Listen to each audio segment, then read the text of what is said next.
Welcome back, everybody. Whether you have a compact tractor or whether you're thinking about getting one, chances are you have land or you have access to land. And the way humans utilize land, we want to clear it. We want to flatten it out, get the trees out of the way, get the rocks out of the way, make it more usable for us. So people have these grand illusions on what these things are capable of in a short amount of time. But I'm going to walk you through today some of the limitations they have and just how much work they can do given enough time. So stay tuned and walk you through that. So whether you're trying to clear an entire house lot, just cut out a hole for an outbuilding, expand your yard, put in a trail, I think this video will help paint you a picture of what these little tractors are capable of and where it's a lot of manual labor. So here we're out in a relatively open stretch of my woods, and we have aspirations for a sawmill somewhere in the not too distant future. So I don't want to put it in our field. We're going to tuck it back here in the woods. It'll be a nice secluded little spot. So a couple things to keep in mind. We've got a couple inches of snow that have melted, so the ground's nice and moist. It's not frozen yet, so we'll be able to move some stuff. You're gonna have an easier time picking up roots when the ground's moist. Not too moist because you'll be in a soupy, muddy mess, but just a happy medium. We find that works out pretty good. And yeah, this time of year when the leaves are down, it's easier to see what's going on. So we don't want to do a ton of work, so we're gonna pick out a spot that's generally flat to start with. We don't want it to be in a hole because we don't want to collect a bunch of water, and we don't want to take out a bunch of big trees, and we don't have any of that right here. So let's get to it. So I've had the pleasure of trying this a couple different times for a couple different reasons, and this is the tractor setup that works best for us with the equipment we have. This is a Kubota L2501, so just a 25 horsepower tractor. We like to slap the box blade on the back. That's real. It keeps the package shorter, so we're able to squeeze into tighter places, and it's just useful for moving material, flattening things out. And then we leave the bucket on the front. The bucket's got a Pirahna Tooth Bar on it from BXpanded, and this thing works fantastically for grabbing onto the base of trees, smaller trees, and pushing them out of the way, bigger rocks, throwing those out of the way. You might struggle with the factory edge of the bucket, but this works real well for us. If you don't have four-wheel drive, that's going to be a real challenge. If you have tire chains, the more traction you can get with these lighter tractors, the better. I haven't slapped the chains on yet, but we have them, and I've got a chainsaw there. Once you get to a certain size tree, the tractor can only do so much, so it's manual, but better than a rake.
So I've been at it about 8 minutes now, and I've got about 200 square feet done, I'd say.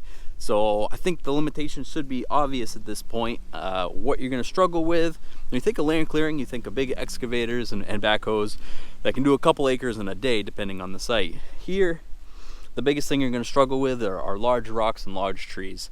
I tackled I think this is a 4 or 5 inch maple here, and I was able to get the root ball out just by pushing on it, and it took a little while.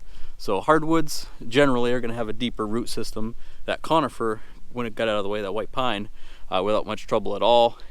Those real shallow root system. So if the ground's soft like I prefer it to be, those come right up. But this patch is mostly hardwoods by my luck, so that's where we're going to struggle. The only way I'm able to say I'm land clearing with the compact tractor is because we have a PTO stump grinder. So anything more than that 4 or 5 inch, I'm probably going to cut with the saw, get it out of here, and I'll come back with the stump grinder later on. And that's the key to getting a flat spot. You can dig pretty deep with that stump grinder, but yeah, you're not going to get the whole root ball out if that's your goal.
So if that was any fun to follow along with, please consider subscribing, consider liking this video.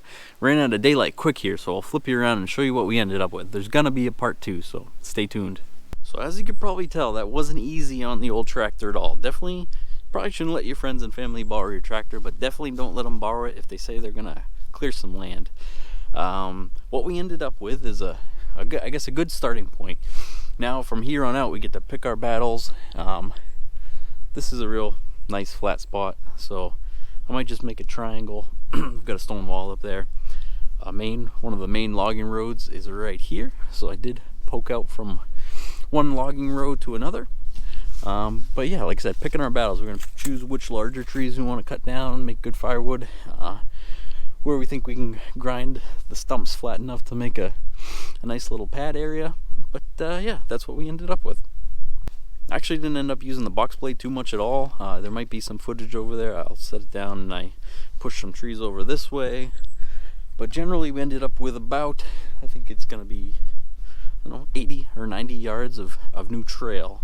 Not so much lane clearing, but we got some new trails in today. Like I said, conifers, pretty easy to push over. The biggest challenges where I am is there's some large rocks that don't move. I live in the granite state, and this is where we got some existing trails here, and I started to get hung up on some stumps, so I'll tack this from the other side. That's where the grapple will come in real handy to pull this stuff out of the way.